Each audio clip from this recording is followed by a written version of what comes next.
I'm Lori Soderlund. I'm the director of the MFA Creative Writing Program at Manhattanville College.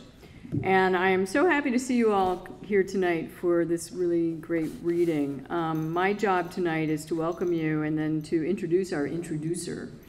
And another fun thing that I can say is that we promised in our lead up to this event that if you came to our reading, we would allow you to sign up for a subscription to One Story.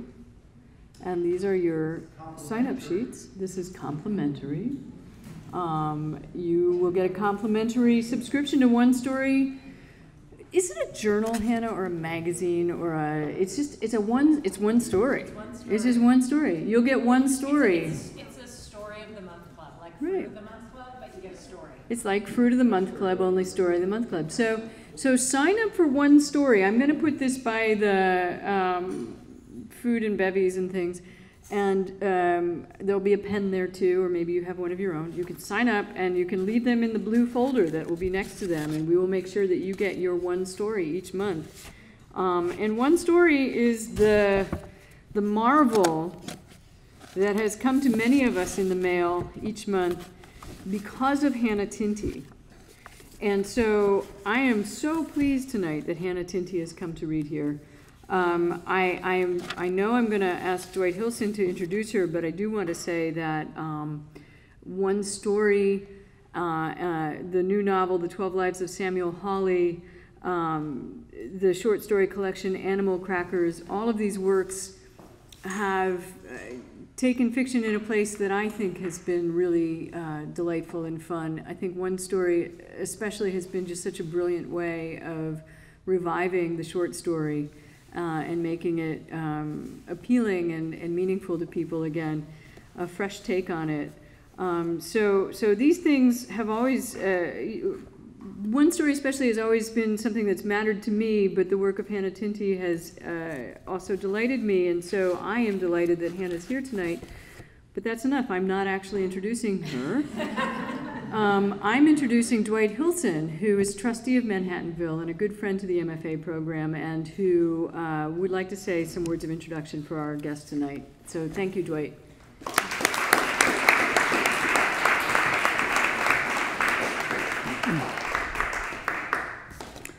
Thank you, Lori, and thank you all for coming. I know you will enjoy tonight's reading. Let me start by again thanking Lori Soderlund, Director of MFA in Writing, for organizing this event and so many other fabulous events. You got to come back. Anytime you get a notice in your email for events at Manhattanville, come back, because you can see they're wonderful, a lot of fun. But I should also say, not only does Lori teach, manage the MFA program, recruit students, coordinate with undergraduate writing, but somehow finds the time and energy to organize and promote many of the most innovative events on campus. So always keep that in mind. You're going to have a good time. I'm also grateful to my Board of Trustees colleague, Steve Wollinger, for coming tonight. We appreciate the support of all board members. President Geisler wanted to be here tonight. He is actually up at a fundraising event in Boston, but he'll be here for future events. And if you haven't met him yet, you want to hear him speak, you want to talk to him, he's a terrific fellow. Also, thank you all to the faculty and staff who've here tonight. This is one of the most amazing, vibrant communities anywhere, and they make that possible. So you have to, give a shout out to them. And also to our alumni. We tend to forget that this is our school as much, even after we've left. You got to come back, got to be here, be engaged, because we're all in this together. Most of all, though, I want to thank our amazing students, both graduate and undergraduate. It's your willingness to challenge yourself to grow intellectually, artistically, and socially that represents the, believe it or not, the future of civilization. So thank you. And I have to give a shout out to my cousin Steve Flink. This is a celebration of writing here. Steve Flink is one of the preeminent sports writers in the country, and this summer was ensconced into the World Tennis Hall of Fame as a journalist. No one knows more about tennis on all range of sports. And I should also say, in our family, he and I are the only Democrats.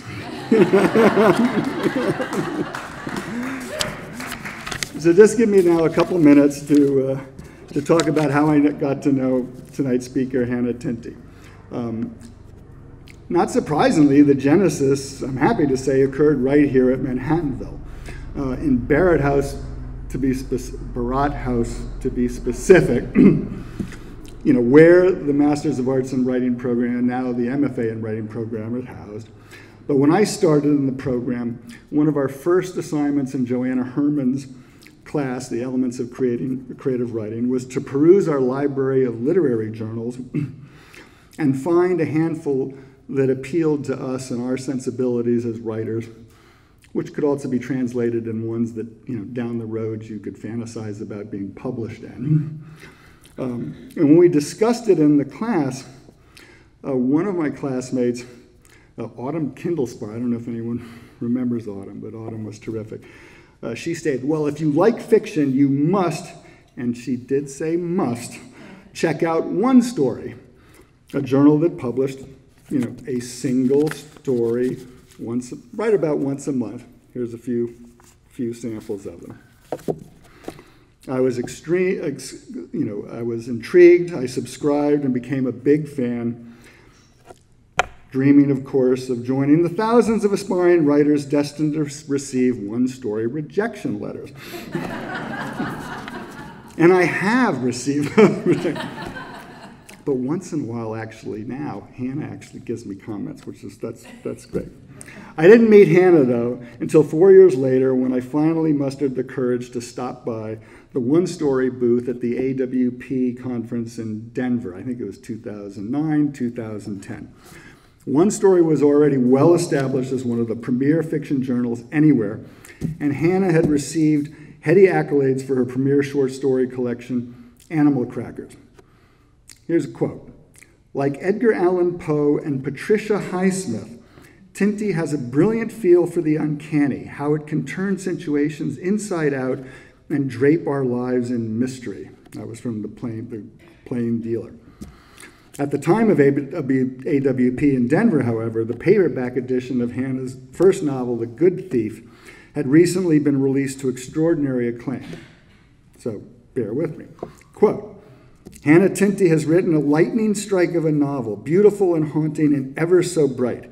She is a 21st century Robert Louis Stevenson. Juno Diaz wrote that review. Quote, Tinti secures her place as one of the sharpest, slyest young American novelists, Entertainment Weekly. The kind of story that might have kept you reading all day when you were homesick from school, the New York Times. The Good Thief was also named a New York Times Notable Book of the Year and a Best Book of the Year by the Washington Post, San Francisco Chronicle, and Kirkus Reviews. Whew. Numerous other notices compared Hannah's work to Charles Dickens. So let's review. She's been compared to Dickens, Edgar Allan Poe, Patricia Highsmith, and Robert Louis Stevenson. I have a phrase for that, oy vey. Now, having also taken Van Hartman's Poe, Hawthorne, Melville course here, when I first read it, I saw elements of Hawthorne as well. So we're going to add Hawthorne to that list. I'd read The Good Thief, I loved it, and approached the one-story booth as sort of a literary groupie. Luckily, Hannah and her one-story co-founder, Mary Beth Batcha, couldn't have been nicer and were both tolerant and generous with their time, and Hannah even signed my copy. It is signed. That started a wonderful friendship. In the years since, Hannah has only furthered one story's preeminence, taught courses at Columbia University and New York University, where she'd earned her MFA, and with Danny Shapiro, co-founded the Siren Land Literary Conference held in Positano, Italy every month. But that's not all. Somehow, she also found time to write one of the most acclaimed novels of 2017, The 12 Lives of Samuel Hawley. Rather than give away much of the plot, let me read how Pete Hamill described the novel's opening in the New York Times Review. The engine powering Hannah Tinti's complex new novel, The 12 Lives of Samuel Hawley, is presented in the very first sentence, quote, "When Lou was 12 years old, her father taught her how to shoot a gun," end of quote. Bang, bang, guns are normal in the Hawley household where Lou, short for Louise, and her father Samuel live together. He keeps an assortment of firearms in his room, in closets, in boxes, and in duffel bags. He often cleans them at the kitchen table with the caressing attention of a priest. His daughter is not allowed to touch them, but they are there, and she watches intensely to learn, quote, what she could about their secrets. The Dallas Morning News said, Tinti's language is precise and beautiful. She writes rich and nuanced characters. The New Yorker said, Tinti depicts brutality and compassion with exquisite sensitivity, creating a powerful overlay of love and pain. The Wall Street Journal, the book has an irresistible velocity that Miss Tinti sustains to the end. We're all in for a treat tonight. It has been said that one of the great joys from pursuing a literary life is you have a chance to meet your heroes. Please give a warm Manhattanville welcome to one of my heroes, the incomparable Hannah Tinti.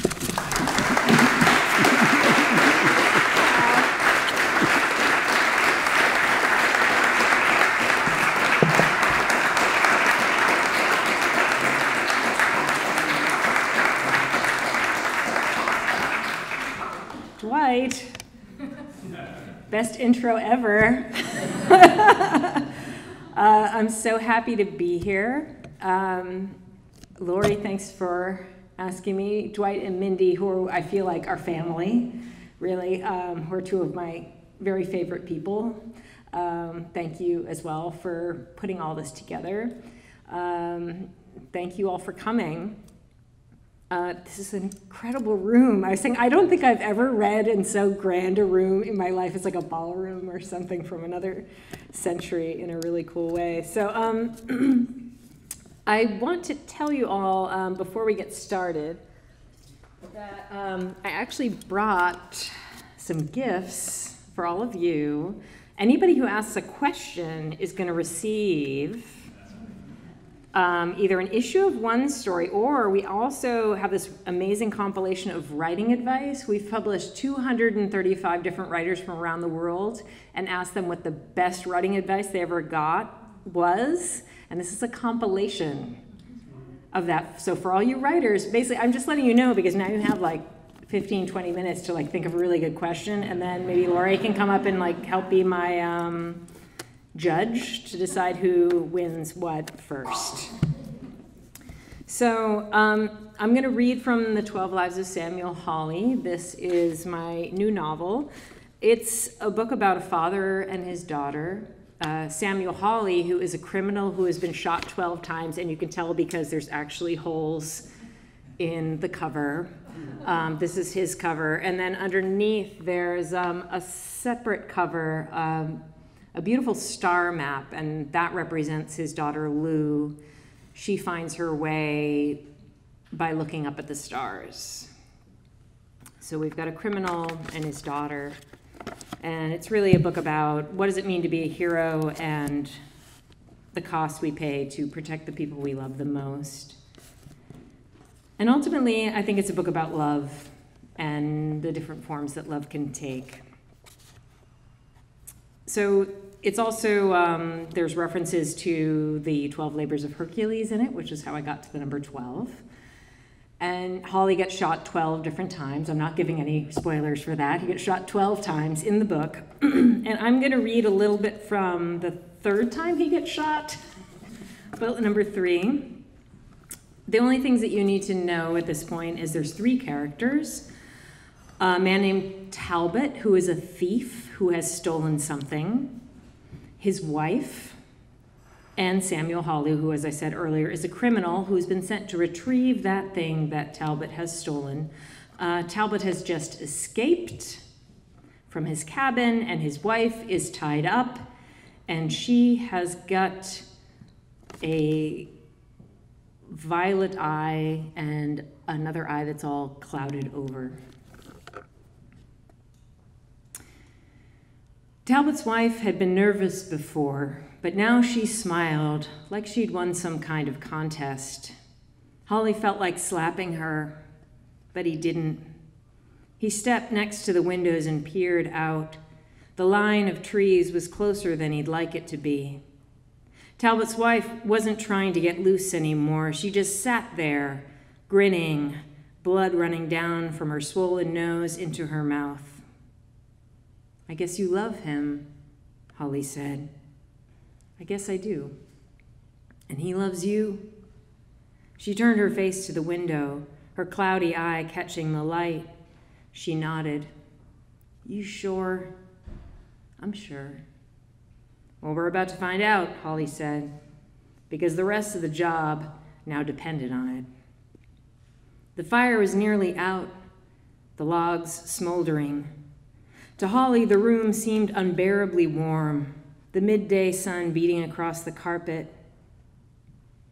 Hawley kept the .45 in his hand and stayed next to the window watching for Talbot. A shadow moved through the trees at the edge of the forest, and then it disappeared. "Untie me," the woman said. "I don't think so." "I could get you a drink," she said. "A real one." Hawley thought of the whiskey he'd seen earlier in the kitchen. Then he shook it off and glanced at Talbot's wife. She'd guessed about his drinking just by looking at him, 5 minutes with her one good eye. "My husband made a pledge to give it up," she said, "on our wedding day." "Then why do you keep a bottle around?" Hawley asked. "I didn't say he'd stopped." The belt Hawley had used to tie the woman was cutting into her wrists. He could see the marks. She leaned her head to the side and wiped her nose on her shoulder. Even with the blood on her face, she was lovely. In her men's clothes, she looked tough and worn out, but there was a softness, too.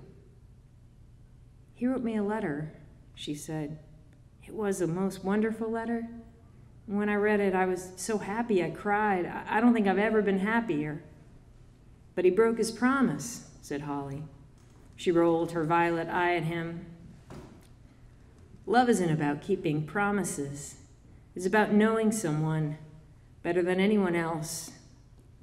I'm the only one who knows him. I'm the only one who ever will." The woman seemed convinced, but Hawley knew a raw deal when he heard one. He thought of the whiskey in the cabinet and all it represented, the weakness and the lies. He wondered what would happen if he left now and took Talbot's wife with him, if they walked away from her husband and all the rest. There was at least 20 years and a world of differences between them, but Talbot's wife held something deep inside of her that Hawley knew he could spend the rest of his life trying to uncover. He took a step toward the chair. He reached down and touched the belt, and that's when the first rifle shot came through the window. It hit Hawley in the shoulder, the pain searing like a hot poker driven through and turned, the bullet twisting and tearing and then continuing out the other side of him through the air and jamming into the frame of a photograph hanging next to the closet. A second bullet went wide and hit the wall, and then another shattered the glass and tagged Talbot's wife in the neck. Hawley's left arm was useless, and he dropped the .45, spun away, then fell to a crouch on the floor. If he counted right, Talbot had 2 more bullets left before he'd have to reload. Hawley waited until another window pane broke, and then he yanked a napkin from the kitchen table and pressed it against his shoulder. It hurt like hell, but he'd had worse. The gunshots stopped. The only sound was Talbot's wife still tied to the chair and wheezing. Hawley slid over and managed to untie the belt. As soon as she was free, her fingers dug at her throat like she was trying to strangle herself. Hawley pulled her hand away. There was a lot of blood.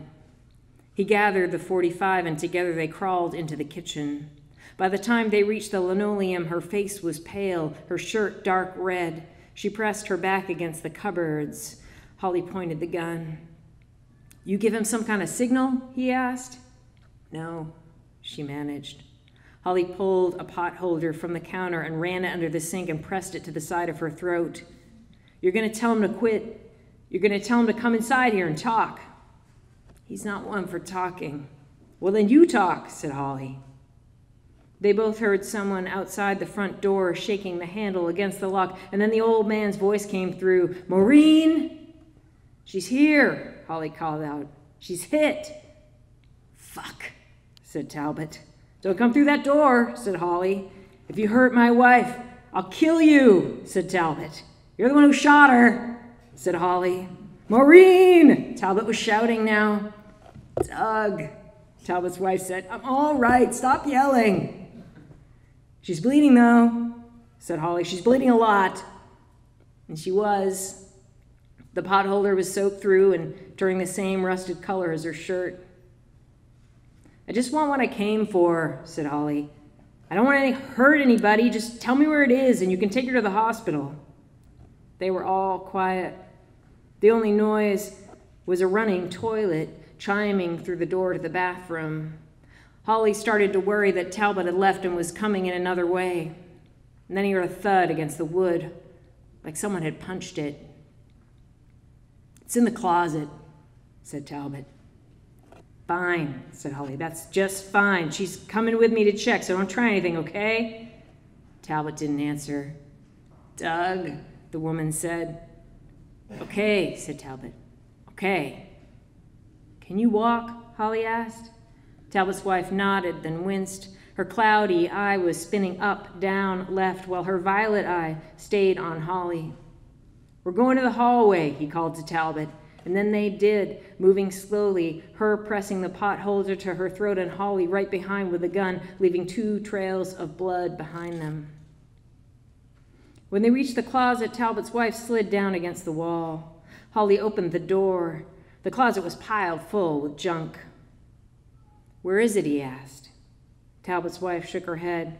Tell me where, Holly yelled. Now. The dress. Talbot's voice came from behind the door. Her wedding dress. Holly turned to the wife. It's in the back. She closed her eyes. Behind everything else. Holly moved the gun to his bad hand. The tendons in his arm burned from the weight of it. His palm was covered with blood and the metal was slippery. With his right, he started throwing things out of the closet, a life's worth of memories, overcoats and photo albums and dishes, a set of old 78 records, silk flowers, a moth-eaten batting for a quilt, fire tongs and light bulbs and stiff leather jackets.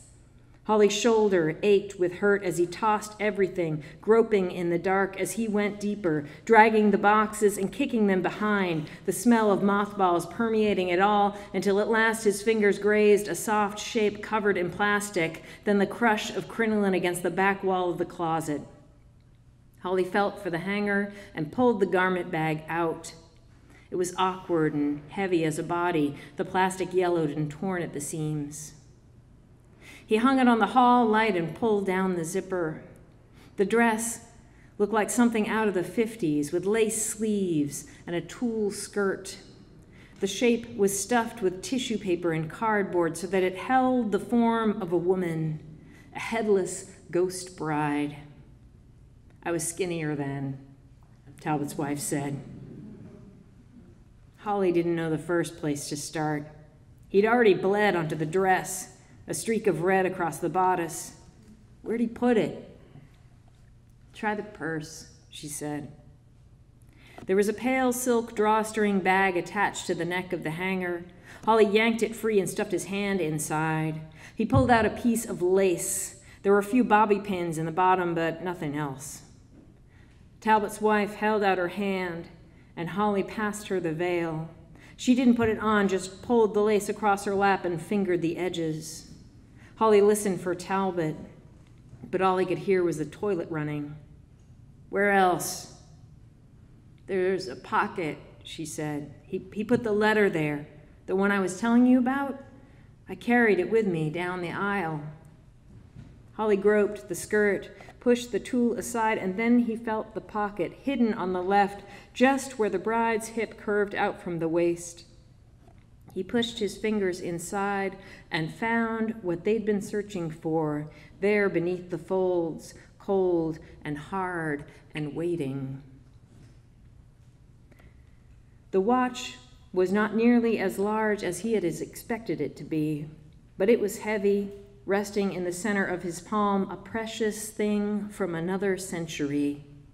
He ran his thumb over the winding key and the intricate carving of a deer on the cover before he pushed on the knob, and the clamshell flipped open, revealing a face set with luminous numbers and 4 smaller dials, including a flyback chronograph, a calendar indicating the day and month, and a window displaying the phases of the moon. Holly pressed the crown for a second time, and the gold lid split in 2. This was the feature he'd been told to look for, the rotating sky chart hidden within the lid, set with hundreds of tiny stars and constellations, yellow diamonds and sapphires of the brightest, darkest blue. Holly wound the key and lifted the watch to his ear. The gears connected. The heart of the machine began to whir. It was more than a simple marking of the hour. The watch was playing a song, sweet and melancholy, with the tone of a wind-up music box, as if a miniature orchestra made of tiny bells had been waiting for this exact moment to perform for him.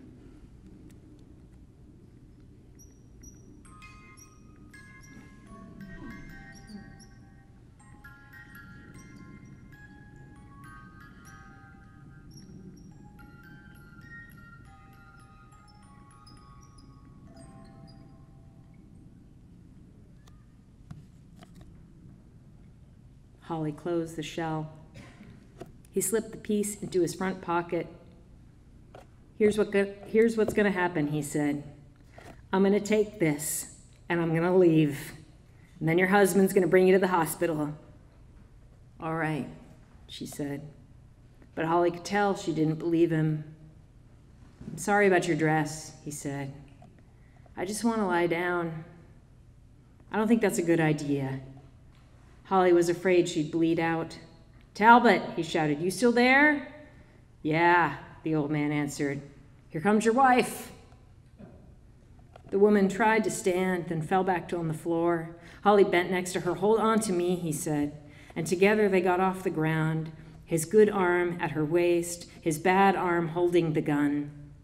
She clutched the veil in one hand, and with the other hand, she kept the pot holder pressed to her throat. Holly half carried her down the hall, his shoulders streaming with pain, the wood slippery under their feet. She began to mumble, her breath close to his ear. You want something? Holly asked. The letter, she said. Her voice was so soft. It could have been a secret. It could have been the name of someone she loved. Maureen, Talbot called. But she was too weak to say anything else, too weak to walk, too weak, Holly could see, to make it to the hospital. I'm going to open the door now, said Holly, and you're going to take her and put her in the car, and then you're going to drive her to the doctor. He put his hand on the doorknob. Deal? Deal. Talbot's voice sounded like it was coming from the other side of the keyhole, close enough to shoot point blank. Holly positioned himself behind the woman. He switched the revolver back to his good arm. Then he unlocked the door. Talbot looked like he was from another time, like that watch could have belonged to him when it was brand new. He was wearing a fisherman's vest with all the extra pockets and zippers, but his hair was wild and gray and thick with curls, the sideburns stretching along to the edge of his chin and nearly touching. He was as tall as Holly and strong despite his age, one of those tough guys who thickened with muscle as he got older. Talbot's eyes went wide as he caught sight of his bloodied wife. Holly was afraid the old man was having a stroke, but Talbot rushed forward and took the woman in his arms and started shaking her instead, shaking her like she was choking, and he was trying to dislodge a bone that had caught until the potholder fell to the porch and exposed the gaping wound, and a stream of blood splattered across the floor. The old man still had his rifle. His hands clutched the barrel as tightly as they clutched his wife. "Give me the gun. If my wife dies, I'm going to kill you," said Talbot. "I'm going to hunt you out of your hole and rip your guts out." Holly bent down slowly and picked up the potholder with his bad hand, keeping the .45 pointed at Talbot. It hurt to use his fingers, but he lifted the cloth and passed it over. Talbot exchanged his rifle for the potholder without another word, pressing the thick, quilted square against his wife's neck. The woman looked worse than ever. With each passing moment, her violet eye became more like the clouded eye, unfocused and turning. And then she coughed out a stream of blood all over Talbot's fishing vest. Together they managed the woman across the lawn and over to the pickup truck. Talbot cranked open the giant red doors. Holly lifted her, and Talbot climbed in and laid her across the back seat, and then he hurried around and started scrambling into the front. Holly held the door open a moment longer and took in the wife's swollen nose, her milky eye searching the sky behind him. She was still holding the veil. "She wants that letter you wrote," said Holly. "The one in the dress." "It's gone," said Talbot. "I threw it out." "Then tell her what it said." "Tell her while you're driving," said Holly. And he slammed the door shut on them both. Thank you.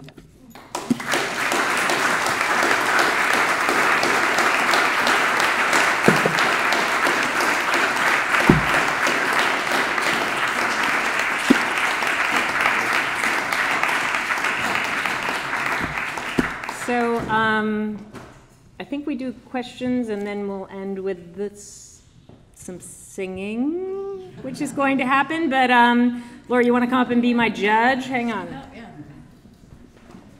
All right, so well, I'll do 1, 2, 3, and then first hand up wins the prize. Susie, you got to keep your hand up. All right, ready? All right, 1, 2, 3. I saw Catherine Scully in the back. All right, Catherine, come up and get your prize.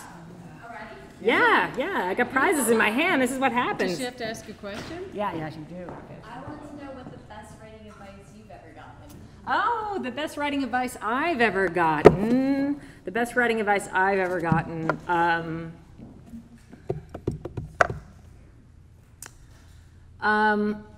It's probably write something that you would like to read yourself. I think that sometimes when we're writing, particularly when you're starting out, you're full of the words of the writers that you love, and sometimes you can just sort of try to copy that, or it takes a while to find your own voice, and what I end up doing is sort of just taking bits and pieces from all my favorite writers, and I think that's what you end up doing, and then instilling your own story into it. But most importantly, to keep in mind that you're not just writing into a void, that hopefully someday there'll be a reader on the other side, and think about that reader as yourself. Yeah. Susie? How did you come up with the idea for this? She doesn't need me at all.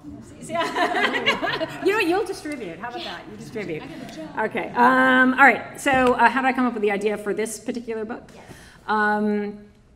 I work kind of very unorganized. I tend to go for an image comes to me, and then I kind of explore the image.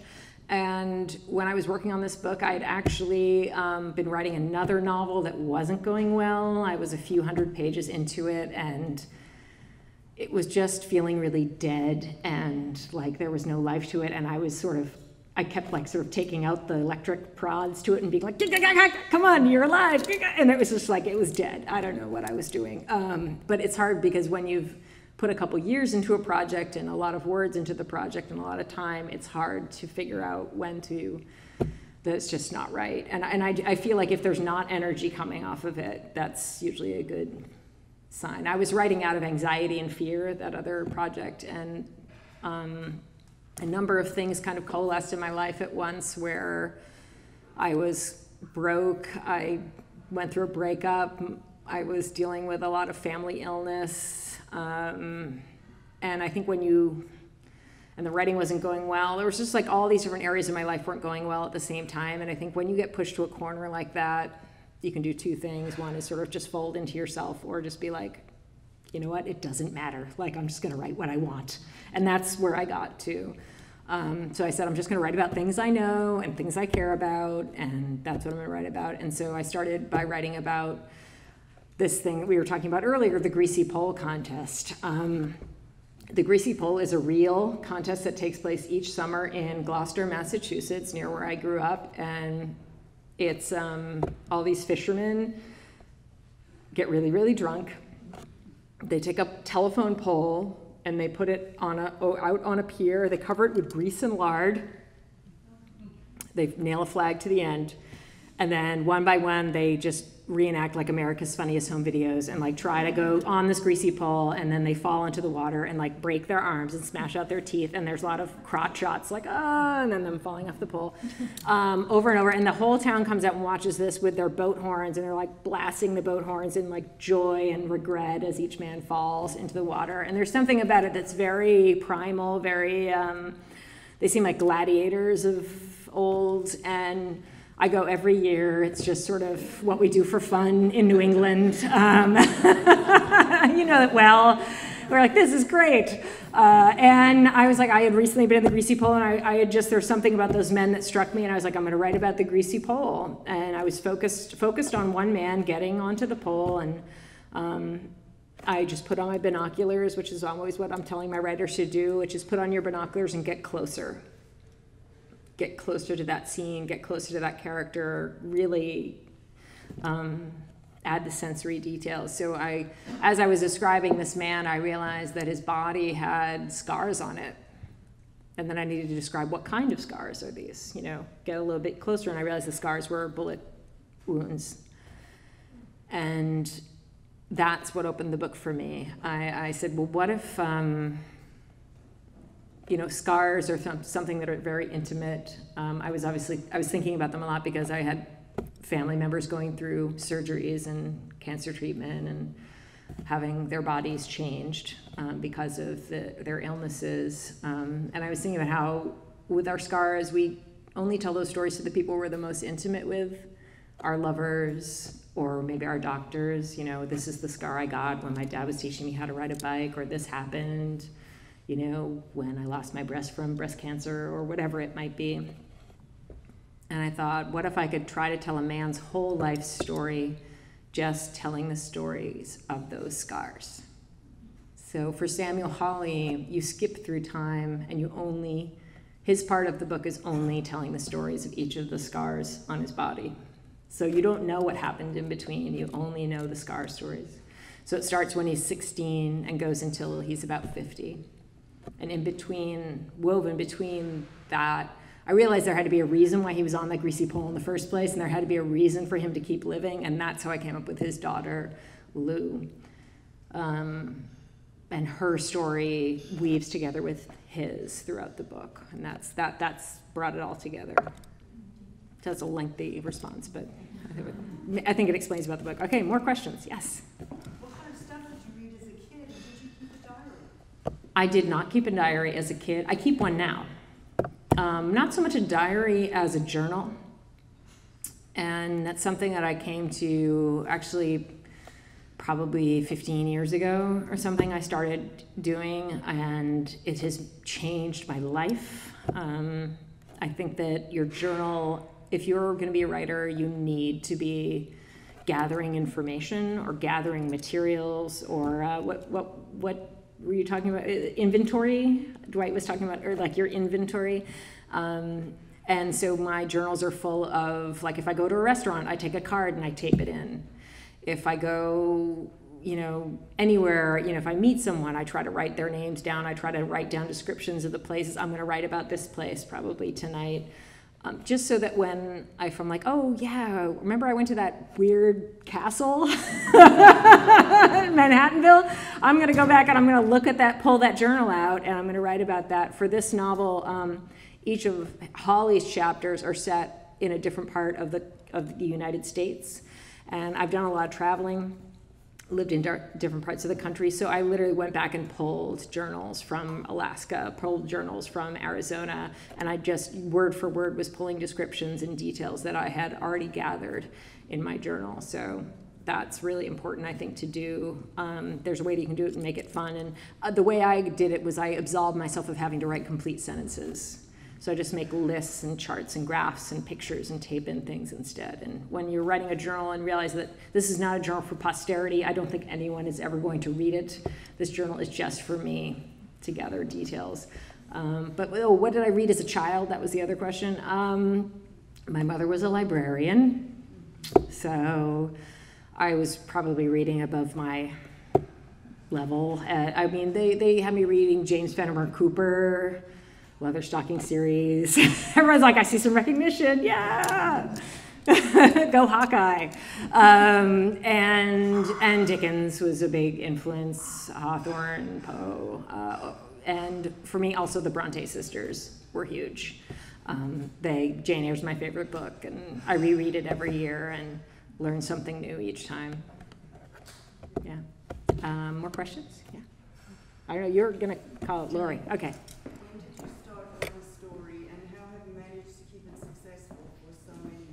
Thank you. One story, I started it, it has been going, we launched the first issue in April 2002, so it has been 15 years. How we've made it so successful. I think one of the reasons why One Story caught on the way that it did is because Mary Beth and I, when we decided to do this, we really took a close look at the market and what was happening in the literary world. And at the time, there were a number of literary magazines, like, for example, Story magazine, which was very important and discovered many new writers, such as Junot Diaz. They published him first. They published Edwidge Danticat first. They published all these people who are really big names. They discovered them in, like, the late 80s, early 90s. They were all closing and folding. Esquire stopped running fiction. The Atlantic stopped running fiction. Redbook stopped running fiction, and we realized that there was just less and less places that were somewhere in between the New Yorker and literary journals that are run out of universities, which usually only come out like once or twice a year and don't have a big circulation. So we wanted to try to create a journal that was falling in between and to have it come out more frequently, like the New Yorker, so that our readers would have feel a personal relationship with us. So that's why we decided to come out once a month and, you know, come out regularly, and also to publish it very cheaply and simply and make it very simple and light, so it was cheap and easy to print and mail to keep our costs down. So we're a nonprofit and we've never taken any money from it. It's been a real labor of love. But I think because we were doing something different, it caught on. And I think that's, if you're thinking about starting a literary journal, I think that's what you need to do, is see where's the gap, what's missing, and how can I fill this hole, versus let me create a literary journal that's going to look like all the other literary journals. Yeah. Yeah. A comment and a question. Comment is, I recently finished a book. Thank you. I recently finished a book where the writing was wonderful, but I just really did not like the protagonist at all. And I read 12 Lives maybe a couple months, 4 or 5 months ago, and it still sticks with me how much I loved every single one of your characters and how well developed they are and authentic. And I felt like I could have picked them out of a line on the street. You know, I just so that's just. Thank you so much. Well, thank you, because it really, it's refreshing to read stories that are just so authentic and the characters are so well developed. So that aside, I always like to know when I find an author that I really like, what authors do you like to read? What authors do I like to read? I'm always reading for One Story, you know, so I'm usually reading a lot of books that haven't come out yet, or people maybe that you haven't heard of yet. I also, these days, I'm reading a lot of graphic novels. This is something that I just find so amazing. I think it's just becoming this extraordinary way of telling stories. I'm fascinated by it. So I've been reading a lot of Jeff Lemire's work. He does this he had an amazing series called Sweet Tooth that got me hooked, and he's got a new one called Royal City that just came out, or that's still going on. Reading manga from my Japanese friends who've given me lots of advice about what to read, and I'm totally addicted to Full Metal Alchemist, which is an extraordinary manga series if anyone's interested. That's totally appropriate for younger readers, which is great. And then I try to read classics constantly. I mean, that's something that I mean, there's so many books to read, and I try to keep up with new books that are out, but I mean, my favorite authors are, Flannery O'Connor, as I said, the Brontes, which I reread constantly, Melville, and I love Ray Bradbury. I mean, I love Octavia Butler. I like stuff that's a little pushing boundaries and going in new directions too. I mean, as far as, something that pushes the literary sci-fi. I guess there's something about, I like reading books where I think, where I'm like, oh my God, you can do that? You ever read an author where you just feel like, oh my God, you can do that? And it opens up a door, because then you think like, oh my God, if they can do that, well then that gives me the opportunity to try something new that I wouldn't have had the guts to do. So I'm trying to explore new genres. Thanks. Tina, yeah. were there any particular people in your life who influenced or encouraged you to become a writer? People who encouraged me to be a writer. Surprisingly, even though my mother was a librarian, she did not encourage me to be a writer. My father, who worked in historic preservation, he also did not encourage me. They were very practical people.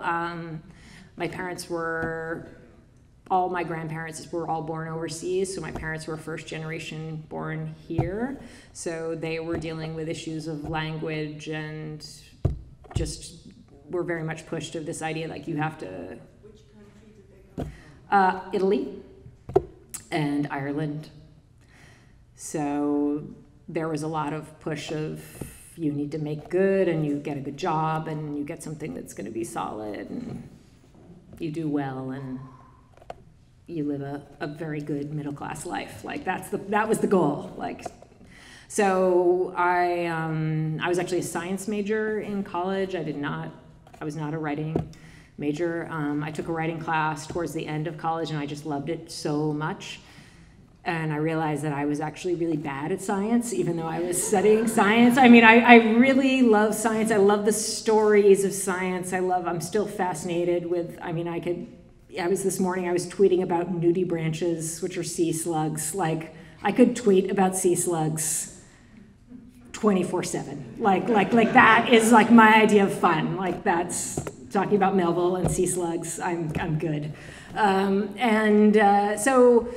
And then I realized I could write about the things that I was excited about. I could write about the things that interested me, and that's partly why my first book was all about animals. Animal Crackers was a short story collection when each story focused on a different animal and really sort of dug into my biology major. But I met a wonderful writing instructor named Blanche Boyd, who teaches at Connecticut College, and she was very encouraging, and I probably wouldn't be a writer if I hadn't met her. In the back corner, yeah. Mm-hmm. Do you have any writing rituals that keep you disciplined, that keep you, on a schedule or outline or anything that you do every time you sit down to write? Do I have any writing rituals or schedule that keeps me focused? You know what, I gotta tell you, I struggle every day. I mean, I get very distracted. And these days, it's really hard not to have your whole writing day thrown by just something in the news in the morning, and then I'm just freaking out about it. And then it's like dinner time. It's like, it's just like the whole day goes, right? You're just like, I'm trying to educate myself. I'm like, start like reading these articles, and then it's just, I just get really upset. And I just like, I'm sweating through my clothes, and then that's it. Then the day is over. So lately, what I've been trying to do is actually, if I have a day where I can actually have time to write, is actually to not read the news in the morning.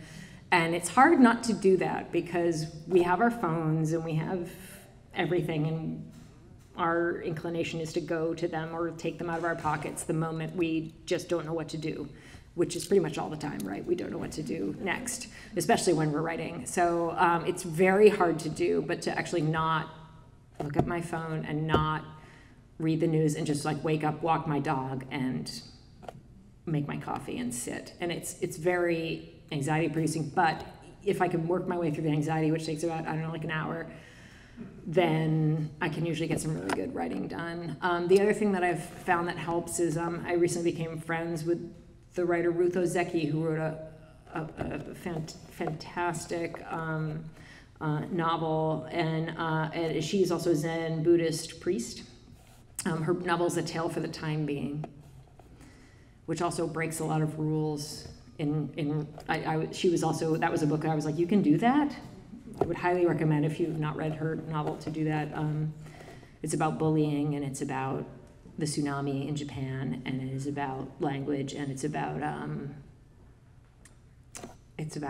time and science and really extraordinary things. So anyway, she's a Zen Buddhist priest, as I said, and she told me I needed to meditate every day, and that if she did not meditate every day, that she would have bad writing days. She's also on this thing of like, make your digital devices work for you instead of against you.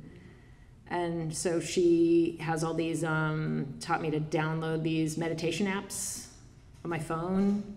And I gotta say, it's like 5 minutes, 10 minutes a day. You like set the meditation app, and it like talks you through just like some breathing exercises. I'm not too woo-woo, but I can do breathing exercises, and it does make a difference. It's about slowing down your brain and focusing. And the journaling helps as well. So I always feel that if I can't write, then at least I'll take out my journal and work on that. I don't know if any of those things help. Try the app though, it really makes a difference. Yeah. Okay, thank you. So speaking of anxiety, what would be your advice for rewriting? Oh, rewriting. See, the funny thing is, like, rewriting is my bag, because my day job has always been as an editor. I've always worked in publishing on the other side of the desk in one form or another. And so I'm like, rewriting. I'm like, yes. Like, I find great joy in rewriting. I can spend a lot of time there. I always work on paper instead of digital. So print out like the chapter or the story.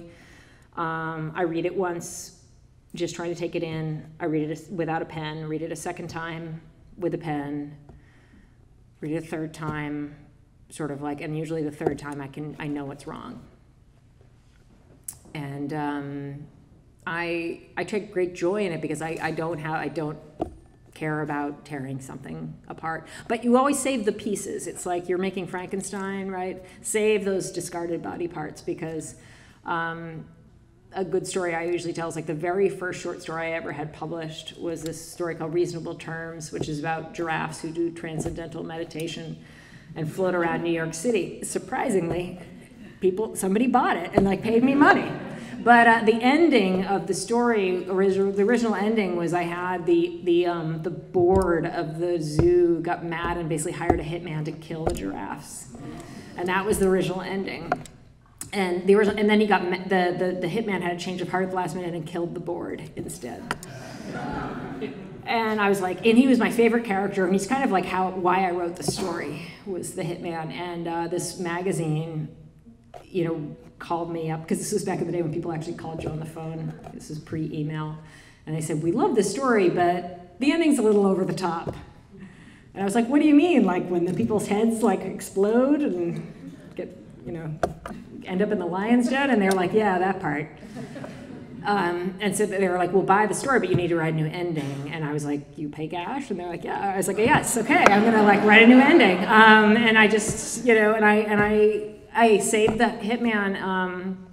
I wrote an ending. They were right. It was a better ending without the Hitman. But then I wrote a whole nother story. My next story was just about that Hitman, and that was the second story I sold. So I always feel like, be totally willing to get rid of those sections, but save them, particularly if they feel, like they're speaking to you, and then you just write something else with that little seed. It can take you in a new direction, and I don't know if that was helpful, but hopefully it was, yeah. I have a proposal. There's 5 prizes left, and we're really out of time, but we can extend this exactly this long. Oh, wait, I got an idea for what we can do with those. I was thinking lightning round. Oh, no, I've got another thing. It's your night, Hannah. Oh, no, okay, all right, so, because we're going to close things down. Yeah. But, all right, so every event that I've done for this book so far, because ultimately, as I said before, this is a book about love, I have sung a love song. So I'm going to sing a love song here tonight, and I would like to give those magazines to people who are willing to help me with, you don't have to sing, but you can do 2 things. I have rhythm instruments up here. By that I mean shakers, things like that, which you can just stand up here and like shake a rhythm instrument with me, wooden blocks. It's totally bringing you back to like kindergarten. It's like a good thing. Or because I'm actually going to be doing Bruce Springsteen, and you can do your best Bruce Springsteen. So, dancers or singers? Come on up. All right. Dancers or singers?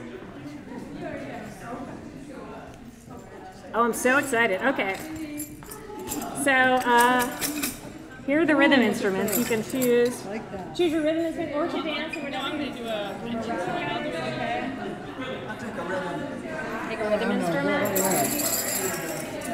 Like a shaker. Doesn't work. Anybody else? I mean, Where do you want us? shaky. I gotta I just anywhere, yeah?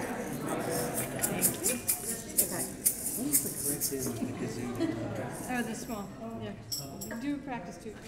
I'm going to just pass these around in case anyone's too shy to stand up as I, You really have to get into it. Okay. All right, so here's the thing about this song is like I've literally only played it twice, so I'm really gonna.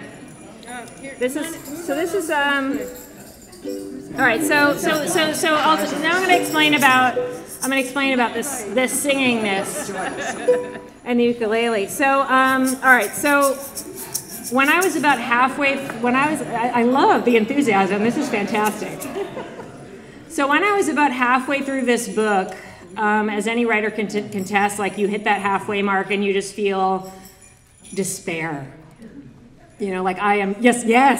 it's like yes. You feel like I'm never gonna finish this. What did I get myself into? I've just spent 4 years. I probably have another 4 years ahead of me there's no end in sight. It's just a dark tunnel and I am lost. I went to a lecture given by the cartoonist Linda Barry, who's extraordinary, and she's also a memoirist, and she gave a wonderful lecture about the human brain and how it works. And she said, when we're kids, you just throw a whole bunch of crayons on a table, and every kid just runs up and grabs the crayons and starts drawing, because drawing is just part of how they express themselves. It's just part of who they are. And then at some point in our lives, we stop drawing. She said, why and when does that happen? And so she started doing research into it. She realized that we stop drawing when 2 things happen. One is we start noticing the difference between the thing we're trying to draw and what we're actually able to do on the page. So when kids are really little, they don't see the difference between like the sun and what they're able to draw. And then suddenly they see, oh wait, I can't actually draw that. I can't actually capture it. And then the other thing is when they get old enough to start looking over and being like, oh, Janie draws so much better than me. So it's self-judgment and it's comparing yourself to others. And that shuts down this whole creative part of our brains and who we are. So Linda Barry is on this quest to get everybody to start drawing again, doodling, stick figures. She says it doesn't matter if you're bad at something. She said, let's all do things. Why do we only do things that we're good at? Let's do things that we're bad at. Yes. All right, so in the spirit of that, I am not a musician. I do not sing. I am in no way musically talented, but I've forced myself to sing at all these events to try to get you in that spirit of like, here's someone who is going to do something that she's bad at. So hopefully you'll do something you're bad at too. Yeah.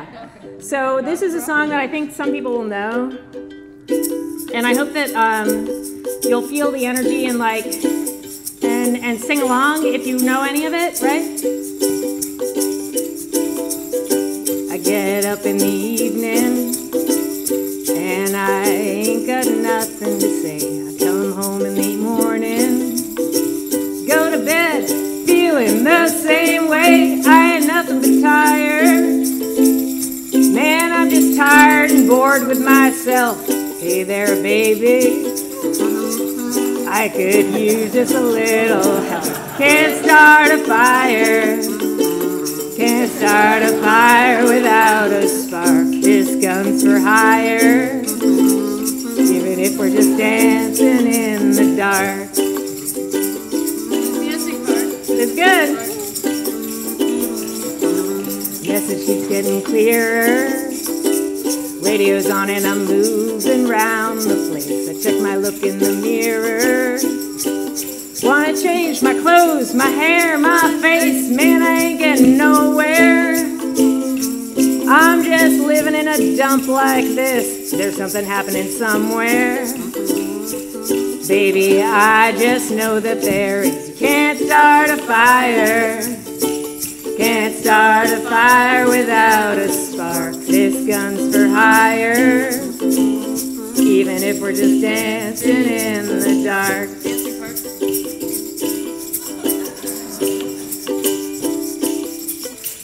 Sitting around getting older. There's a joke here somewhere and it's on me. Shake this words off my shoulders. Come on, baby, this laugh's on me. Stay on the streets of this town, and they'll be carving you up alright. They say you gotta stay hungry. Hey, baby, I'm just about starving tonight, and I'm dying for some action. I'm sick of sitting around here trying to write this book. I need a love reaction. Come on now, baby, give me just one look. Can't start a fire. Sitting around crying over a broken heart. This gun's for hire, even if we're just dancing in the dark. Can't start a fire. Worried about your little world falling apart. This gun's for hire, even if we're just dancing in the dark. All right, everybody. Even if we're just dancing in the dark. Even if we're just dancing in the dark. Even if we're just dancing in the dark.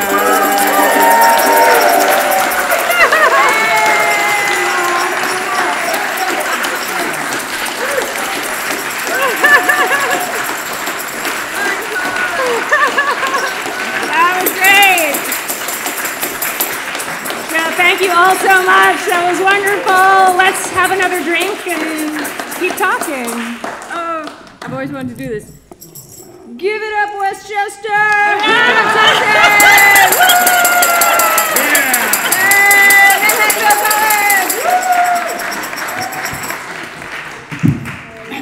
And that's the end of our reading this evening. Hey, thank you all for coming, and thank you again to Hannah Tinti, who we're going to plug for one more time, then we're going to go buy her books, and she's going to sign them.